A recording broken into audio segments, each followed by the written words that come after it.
Une seule certitude dans l'actualité ce matin, l'épidémie de Covid est de retour. Vous l'avez peut-être constaté autour de vous, les cas de contamination se multiplient. Comment expliquer cette reprise? Quelle ampleur sera cette septième vague? De quelle ampleur? Comment la contrer? La ministre de la Santé recommande aux Français de porter le masque dans les transports en commun. Pour tout comprendre, avec nous ce matin, Martin Blachier et Bruno Begarban. Le premier est médecin de santé publique, épidémiologiste, PDG de Public Health Expertise, pardon pour l'accent. Le second, chef du service réanimation à l'hôpital Lariboisière. Également avec nous, Damien Fleureau, parce que cette question elle est éminemment politique. On va d'ailleurs écouter ce qu'a dit la ministre de la Santé. C'était hier soir sur RTL.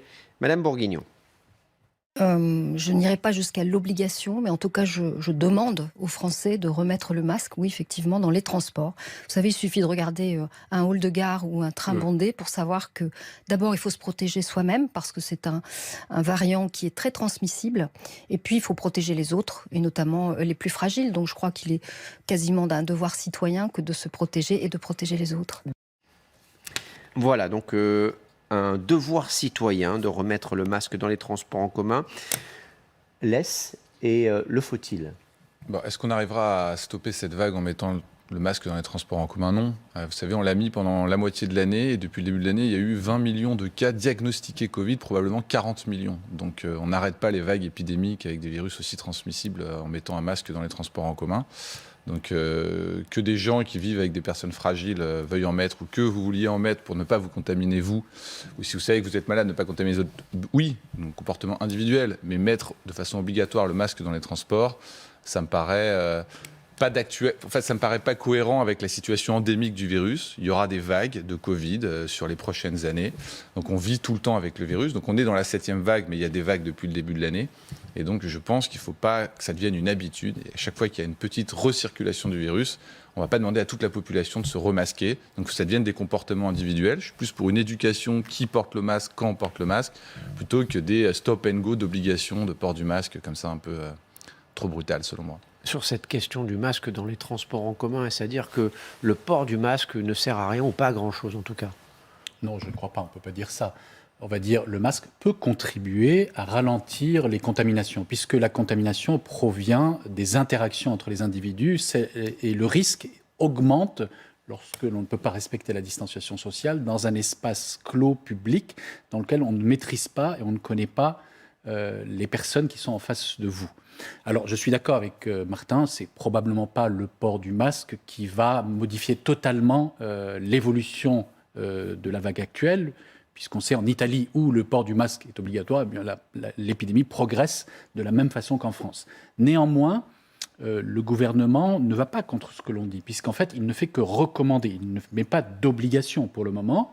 Effectivement, la recommandation, à mon avis, est importante. Pourquoi? Parce que lorsque l'on est fragile, âgé, malade, immunodéprimé, eh bien, on se protège, car il existe un risque de faire une forme grave de la maladie.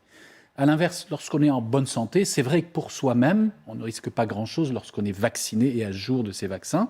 À l'inverse, on peut éventuellement soit porter le virus vers des personnes plus fragiles, soit, si l'on est infecté, eh bien, présenter des symptômes handicapants qui font que vous n'allez pas aller travailler. Et donc, on voit aujourd'hui, par exemple, à l'hôpital, qui est déjà extrêmement fragilisé, eh bien, monter l'absentéisme pour infection par Covid. Et on est parfois obligé de réduire encore le nombre de lits ouverts à cause de l'infection du personnel, infection sans gravité. Oui, le masque, c'est avant tout pour les autres. On va parler de la situation à l'hôpital dans un instant.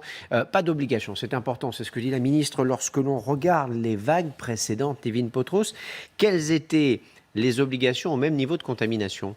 Alors, actuellement, le niveau de contamination, il est d'environ 66 000 cas par jour en moyenne. Pour retrouver un niveau équivalent, un ni plus ni moins, eh bien, il faut remonter au mois d'octobre 2020. À l'époque, nous étions en pleine deuxième vague avec environ 50 000 contaminations par jour. Et à l'époque, avec 50 000 contaminations par jour, eh bien, nous étions confinés avec un confinement du 30 octobre au 15 décembre 2020. Les commerces non essentiels étaient fermés, les réunions privées étaient interdites et même quand ce deuxième confinement a été levé, eh bien, un couvre-feu était en vigueur. Mais évidemment, la grande différence entre cette deuxième vague et la 7e vague que nous vivons actuellement, c'est évidemment la vaccination, puisqu'à l'époque, personne n'était vacciné, alors qu'aujourd'hui, eh bien, quasiment 93% de la population éligible a reçu 2 doses de vaccin, 64% ou presque ont reçu une dose de rappel. Et c'est d'ailleurs cette vaccination qui a été l'arme du gouvernement, puisque dernièrement, les dernières vagues, il n'y avait pas de restrictions, à part évidemment ce pass vaccinal imposé lors des 2 précédentes vagues. Concernant le masque dans les transports en commun, il était obligatoire depuis le début de cette pandémie, depuis mai 2020 jusqu'au 16 mai 2022. Vous le voyez, durant cette période, eh bien, il y a eu des moments où les contaminations étaient plus élevées ou étaient plus basses que ce que l'on connaît actuellement. Mais évidemment, la différence, c'est cette fameuse vaccination qui permet bien, de ne pas développer une forme grave de la maladie. Merci Nivine pour toutes ces précisions. C'est intéressant ce que l'on voit. Le rapport à l'épidémie a changé, il a évolué. La situation aussi a changé dans la société parce qu'il y a, Nivine le disait à l'instant, les vaccins. Il n'y a pas eu que les vaccins, il y a eu déjà les infections à répétition. Sur l'année 2022, on estime que chaque personne aura été contaminée 1,2 fois. Donc en fait, c'est un virus qui tourne, qui retourne et les gens se réinfectent. Donc ça crée de l'immunité. D'ailleurs, le mix vaccin-immunité marche assez bien. Et la deuxième chose, c'est que c'est de l'Omicron. Et ça, on ne le rappelle pas assez, mais l'Omicron fait des formes beaucoup moins graves que les variants précédents. Et d'ailleurs, quand on fait des scénarios pour essayer de prévoir l'avenir, soit on prévoit des scénarios où ça continue d'être de l'Omicron et on est assez optimiste et on vivra à peu près normalement. Mais en revanche, c'est vrai que s'il y avait des anciens variants qui revenaient, ça ferait des formes un petit peu plus sévères et ça changerait un petit peu la donne. Et la deuxième chose, c'est qu'effectivement, la population est vaccinée. Ce qui est très important, c'est que la population fragile soit vaccinée, parce que la vaccination du reste de la population, ça n'a pas eu les effets escomptés. On n'a pas réussi à freiner cette circulation. Donc en fait, c'est surtout cette vaccination d'une population fragile, notamment avec les rappels, qui est capitale. Et on le dit, effectivement, quand on a plus de 80 ans, il est important d'être à jour de ces vaccinations. Le reste de la population, c'est plutôt se protéger pour éviter de transmettre quand on est en contact avec des gens fragiles. Est-ce que, par exemple, le profil des patients qui arrivent à l'hôpital, si c'est le cas, c'est une question à évoluer, et est-ce que les prises en charge aussi des malades lorsqu'ils arrivent à l'hôpital, que ce soit les services généraux ou les réanimations, a aussi évolué et explique peut-être une meilleure, comment dirais-je, moins de stress pour tous ceux qui subissent la Covid? Alors, aujourd'hui, on a, on va dire, essentiellement des personnes qui viennent à l'hôpital avec Omicron. C'est-à-dire, en fait, comme la population générale, les personnes qui doivent être hospitalisées pour un motif X ou Y, eh bien, peuvent être contaminées par Omicron. Et nous dépistons au moment de leur admission qu'ils sont porteurs du virus. Mais en fait, leur motif d'admission n'a rien à voir avec la Covid-19. Néanmoins, parmi ces personnes, très probablement, un certain nombre d'entre eux peuvent avoir une décompensation de leur maladie de fond. C'est-à-dire, en fait, ils ont une insuffisance respiratoire, une insuffisance cardiaque, une insuffisance rénale. Et le fait d'avoir un petit syndrome infectieux, même banal pour quelqu'un d'autre, eh bien, chez ces personnes-là, décompense la maladie et fait que, eh bien, ils vont avoir besoin d'assistance avec des médicaments ou avec des appareils pour traiter la dysfonction de leur organe.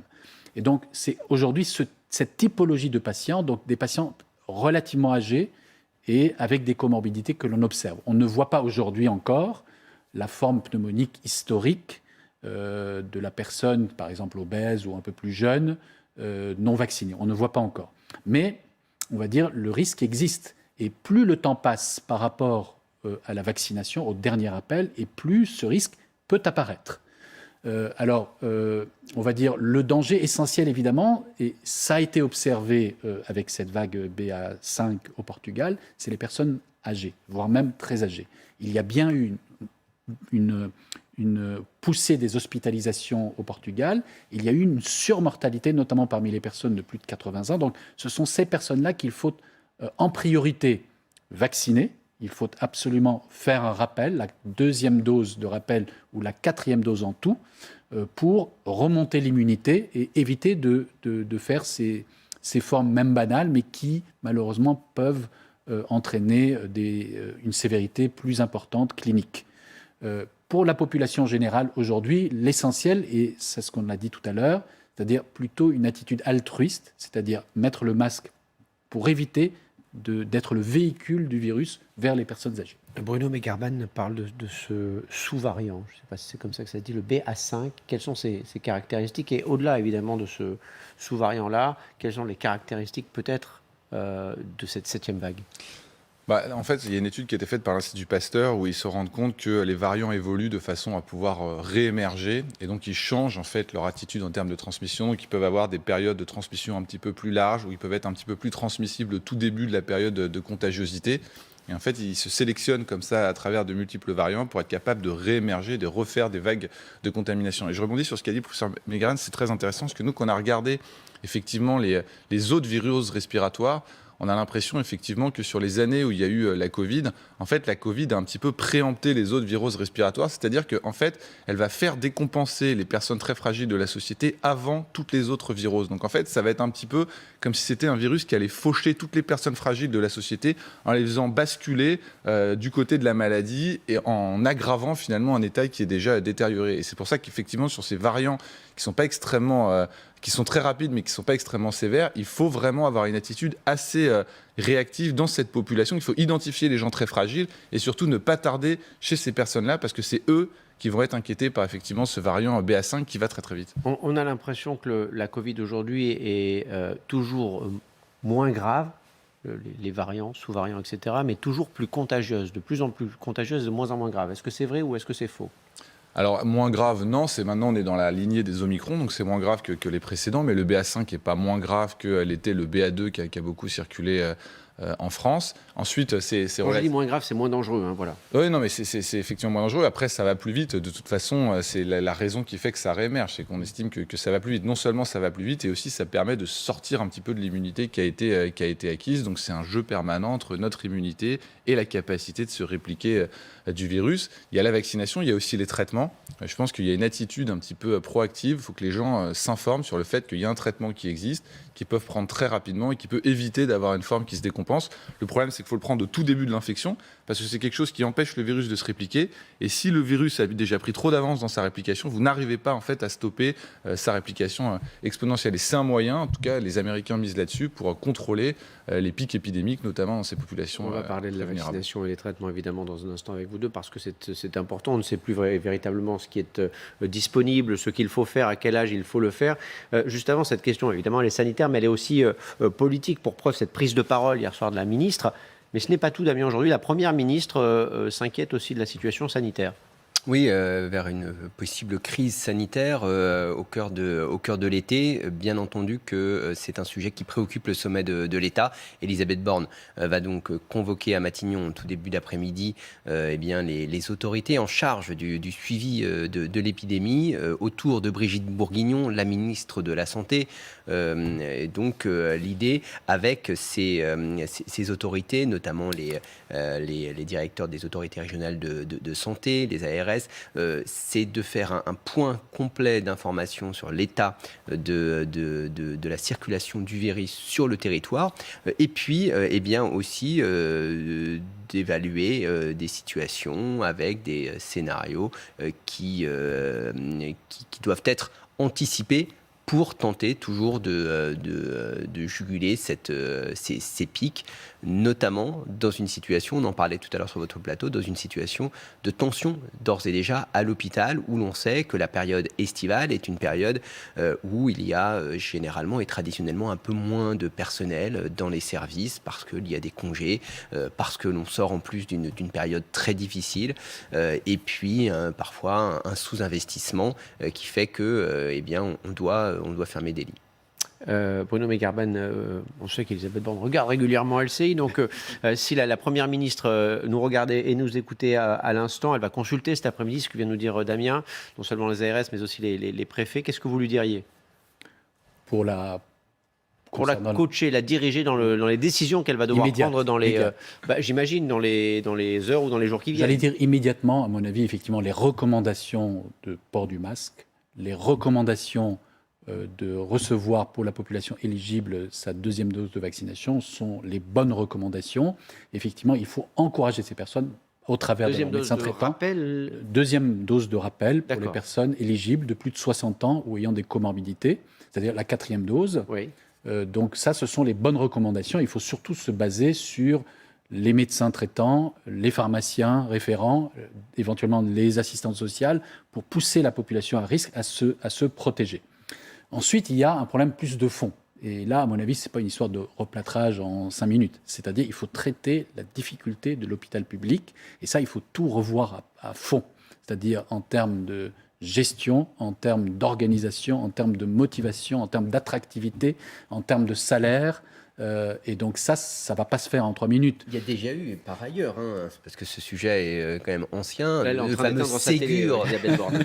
le fameux Ségur de la santé lancé en 2010 avec des sujets très lourds en termes de rémunération, en termes d'investissement au sein des hôpitaux, ce Ségur qui est en train matériellement de se concrétiser avec des signatures d'accords dans certains établissements, des accords qui ont Mais parfois... on va se dire de ce que vous dites, Damien. Petite parenthèse, on va reparler évidemment de cette 7e vague, de ses conséquences, de ce que l'on peut faire pour tenter de l'éviter ou de la planir, en tout cas, pour reprendre les mots d'un ancien ministre de la Santé. La situation à l'hôpital, elle est équivalente, pire, meilleure qu'avant la crise du Covid aujourd'hui pour vous? Elle est pire, évidemment. On va dire... Vous nous dites ça avec un grand sourire, c'est pour ça que Oui, malheureusement, Oui, on le constate. On l'avait prédit, on dit que si rien n'est fait de fond, ça va encore empirer. Pourquoi ? Parce que d'abord, on a à peu près 15% des lits fermés, faute de personnel essentiellement. Et ce sont des lits essentiellement d'aval. C'est sûr, par exemple, dans les services de réanimation, nous avons le personnel. Les directions des hôpitaux font le maximum pour nous trouver des intérimaires pour pouvoir maintenir les lits ouverts. Le problème, c'est qu'on n'a pas d'aval. Donc, dès qu'un patient s'améliore et qu'on veut l'envoyer dans un service de rééducation, de suite de soins, eh bien, il n'y a pas de place. Nous devons attendre 1 mois, plusieurs semaines avant qu'une place se libère. Bruno Begerban, pardon, mais la France, le monde, mais la France en particulier, vient de connaître la pire crise sanitaire de son histoire. Je crois que je n'exagère pas si je dis ça avec cette crise du Covid. Ça a été terrible. Et vous nous dites aujourd'hui, nous sommes le 28 juin, je crois, que c'est pire aujourd'hui que ça ne l'était il y a 2 ans. Mais comment est-ce possible? Qu'est-ce qui s'est passé ou qu'est-ce qu'il ne s'est pas passé? C'est-à-dire que lorsque la crise est arrivée, le système était déjà relativement faible, mais tout le monde a mis le maximum de son énergie. L'ensemble de la communauté des soignants s'est mobilisé pour faire face, et le barrage a tenu face à la première vague, notamment de Covid, et nous avons réussi à traiter tous les patients de la façon la plus optimale, sans qu'il y ait de catastrophe. Mais cette énergie qui a été mise, d'ailleurs à l'époque, on va dire la gestion hospitalière administrative que l'on connaît aujourd'hui avait été supprimée et les choses ont fonctionné de façon très optimale au niveau de chacun des hôpitaux, au niveau des sites, localement. Et puis, rapidement, les réflexes anciens sont revenus, c'est-à-dire une gestion en millefeuille, de directions très éloignées, qui ne connaissent rien au terrain, qui envoient des ordres au dernier moment sans jamais avoir consulté les personnes concernées. Où sont passés les millions, les milliards débloqués, les annonces des uns et des autres? Parce qu'on a quand même, nous, l'impression, vu de notre... Donc, beaucoup d'argent point de vue que... Bien sûr, ça, on ne le nie pas, a été mis... Il y a eu des investissements. Pour l'hôpital. Alors déjà, il a fallu rattraper, on va dire, des retards anciens. Donc, il y avait des gens qui étaient sous-payés. Et donc là, on a probablement amené un certain nombre de salaires au niveau des autres pays européens. Mais il reste encore beaucoup de difficultés, notamment la revalorisation des salaires de garde de nuit pour un certain nombre de personnels. Et puis surtout, à mon avis, ce qui manque, c'est la motivation, on va dire la valorisation de la carrière des paramédicaux et des médecins. Il y a une fuite de tous les personnels à tous les niveaux, soit vers d'autres activités, soit vers le secteur privé. Bon, ce constat-là, il est alarmant, pardon de le dire. Revenons à cette 7e vague, Martien Blachier. Elle va être de quelle ampleur et elle va durer jusqu'à quand, le sait-on? Alors nous, on ne prévoit pas de drame BA5, en tout cas durant l'été, et ça va probablement être une vague comme avait été la vague Delta, c'est-à-dire en 2 bosses. En fait, la vague va monter pendant l'été, et le fait qu'on soit en été va limiter son amplitude. Et probablement que le maximum de son amplitude, c'est-à-dire son pic, comme on dit, arrivera début juillet. Ensuite, ça va redescendre durant l'été, et le BA5 n'aura pas donné la totalité de son potentiel, Et donc, ça risque de se finir quand ça va repartir un petit peu à l'automne. Donc, on aura probablement une vague cet été qui ne sera pas très haute. Et puis après, elle se finira. Mais comme depuis le début de la crise, tous les 4 mois, on a un nouveau variant qui est arrivé, en fait, on aura probablement la fin du BA5 au retour des mauvais jours et l'arrivée potentielle d'un nouveau variant qui relancera la machine et qui se fera toujours poser les mêmes questions, c'est-à-dire la vaccination des plus vulnérables, l'utilisation des traitements et, je l'espère, aucun retour de mesures qui remettrait la société dans une situation qui serait trop conflictuelle par rapport à la nécessité de lutter contre ces nouveaux variants. Je me souviens qu'il y a quelques années, pendant l'année 2020 notamment, on nous parlait des miracles de la vaccination, de possibles immunités collectives. On a l'impression, et on parle de la 7e vague, que l'on ne s'en sort jamais de cette Covid.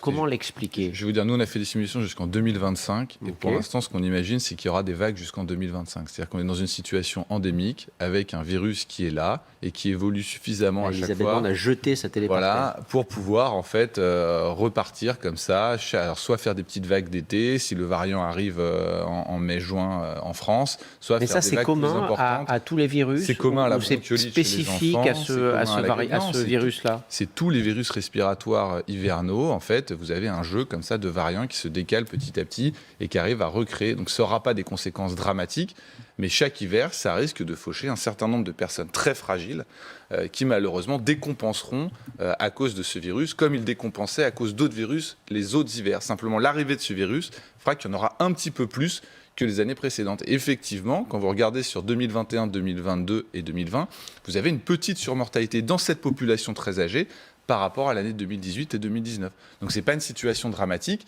mais vous avez une population très âgée et une population très malade qui est un peu plus à risque du fait que le Covid soit arrivé dans notre environnement. Bruno Meckern. Oui, pour compléter ce qu'a dit Martin, donc effectivement, je suis tout à fait d'accord avec son analyse. On va voir une première petite vague de BA5.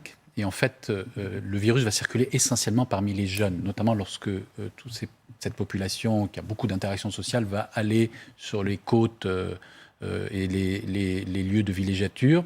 Ça va beaucoup circuler, mais finalement, ça aura peu de conséquences. Et en fait, c'est le retour de ces vacanciers qui va amener à de nouvelles chaînes de contamination vers les personnes plus âgées, restées dans les grandes agglomérations. Et là, effectivement, on pourrait avoir donc, avec la rentrée en début octobre, un pic plus important. Alors, certainement au BA5, mais peut-être à d'autres variants si, en plus, ceci arrive. Alors, deuxième point, c'était sur l'immunité collective.